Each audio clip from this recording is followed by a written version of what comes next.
Hi guys, Sam from DIB Audio Visual. Just wanting to have a quick chat today about the RANE 1010X.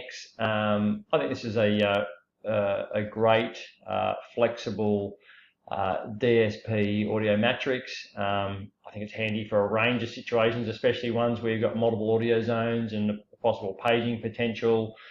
You may even have to deal with some delay channels or zoning, this sort of thing. So we can integrate this into a range of installations and give some great flexibility. Look, the box itself, I don't think it really matters, from the customer perspective.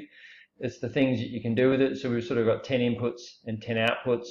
And what I like is the lots of simple, once we've done all the complex setup, so to speak, lots of simple sort of integration options. So, if we've got it feeding out into some sort of basic simple zone, we can have a little wall controller like this that just allows you to select sources and adjust levels, a fairly simple panel. We can also use panels like the DR6, which is more of a touchscreen panel that we can customize the layout, and they're relatively low cost compared to others, especially given that they're 7-inch touchscreens.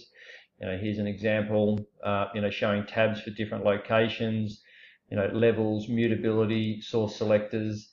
So, you can, obviously in many of the installations we deal with, it's more likely to be microphones, and different zoning in multi-purpose spaces, this sort of thing. I just think it's a great little box. We can have a zone paging mic, so we can have that set up to communicate and provide simple paging into some of these different locations. And this all interfaces into the 1010X nicely. There's expansion modules as well if we need some additional ports. Go down through here, we can, and there's this other version of controller, the RAD26, Dante expansion, which I think gives us 32 in and out, which we can link through. That's a lot of extra capacity. Other